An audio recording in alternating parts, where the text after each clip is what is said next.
आज मेरे जेई का रिजल्ट आया एंड आई फेल्ड। तो क्या मैं दुखी हूँ? Yes I am.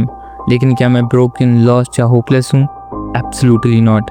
I still carry N unshakeable belief in my self. I still have the mindset of a winner, not a loser. I have already started working on my future instead of crying over my past. Because someone once told me, I failed. Why do we fall? So that we can learn to pick ourselves up. और तभी से मुझे खुद को उठाना आ गया.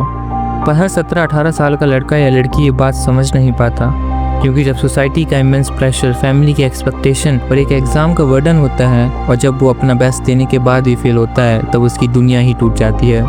Hopes collapse हो जाती हैं, कॉन्फिडेंस बस नाम का रह जाता है, और सेल्फ बिलीफ तो टूटे हुए सपनों के मलबे के नीचे कहीं दब जाता है. And from there most people never rise again. वो अपने आप को लूजर समझने लगते हैं, और यही वो वक्त होता है जब उनकी सेल्फ आइडेंटिटी फॉर्म हो रही होती है. उस वक्त वो खुद को इवेल्युएट करते हैं दुनिया की नज़रों से, वो दुनिया जो उन्हें चिल्ला चिल्ला कर कहती है you are a failure, you are worthless. और धीरे धीरे वही आवाज़ें उनकी खुद की सोच बन जाती है. वही फेलियर उन्हें डिफ़ाइन कर जाता है, और जिंदगी भर के लिए वो इवेल्युएशन की सच्चाई और लिमिट बन जाती है. बस तब उन्हें ज़रूरत होती है थोड़ा सा सपोर्ट की, थोड़ी सी इंकरेजमेंट की, लेकिन कोई नहीं होता जो उनका हाथ पकड़ के कहे you are more than your failure, get up, you matter. Constantly. How many people are dying for lack of an encouraging word?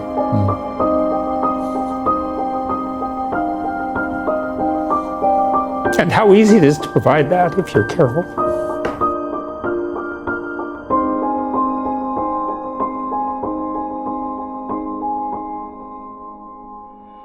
Nobody tells them it's okay, you failed, we all do it, it doesn't make you worthless. कोई उन्हें ये नहीं बताता कि गिरने के डर से उड़ना नहीं छोड़ा जाता, और फिर वो सपने देखना, रिस्क लेना, जीना ही छोड़ देते हैं. कॉन्फिडेंस लो हो जाना, होप टूट जाना, सेल्फ बिलीफ खत्म हो जाना, इट्स ओके, इट्स ह्यूमन. मेरे साथ भी हुआ है. I am not different, life is hard, it's breaks you, but what matters is rising again with deeper belief, sharper focus, stronger will. And I am doing just that. I will become greater than my failure, greater than my suffering. कुछ दिन पहले मैंने mirror में देखा और खुद से कहा You are not the best at studies, not the smartest, not the coolest, but goddamn, you are something. You have something valuable inside you. The world doesn't know what it is, even you don't, but it's there, it's within you. हमें लगता है हमारे अंदर कोई talent नहीं है, but have you ever tried?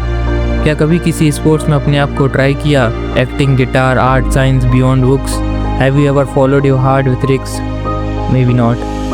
तो हर बार मैं कुछ नहीं कर सकता, मेरे पास कोई ऑप्शन नहीं है कहने से पहले एक बार रिस्क लेकर कुछ एक्सप्लोर करो जिसमें तुम अच्छे हो, जो तुम्हें खुशी दे. Because once you find that success becomes inevitable. Swami Vivekananda ने कहा था work for your goal as success is inevitable. जो भी लाइफ में करो इस एटीट्यूड से करो, ना कि लूजर वाले माइंडसेट से. Our society makes a mistake. We just people when they fail, but we never help them rise. We let their self-worth collapse and make it that failure their reality. और इस कच्ची उम्र में जब किसी चीज को इतने दिल से चाहते हो ना, फिर दो ही चीजें होती हैं. अगर मिल गई तो सुकून है, चिल है, और नहीं मिला ना तो फिर मिलती है जेलेसी, चुभन, सेल्फ डाउट. भाई साहब, कॉन्फिडेंस गिर जाता है. फिर जितना दुनिया नहीं समझती ना, उतना आदमी खुद को लूजर समझने लगता है. I refuse to let that happen to myself. I choose to rise. मैं आगे बढ़ रहा हूँ, और इस बार और भी पावरफुल होकर. At last I will only say, take a leap of faith, try something new, because you too have something inside you that the world needs. So don't lose, just rise again, dream again, believe again. The world is yours, reclaim it, come back stronger, never look back, just keep going.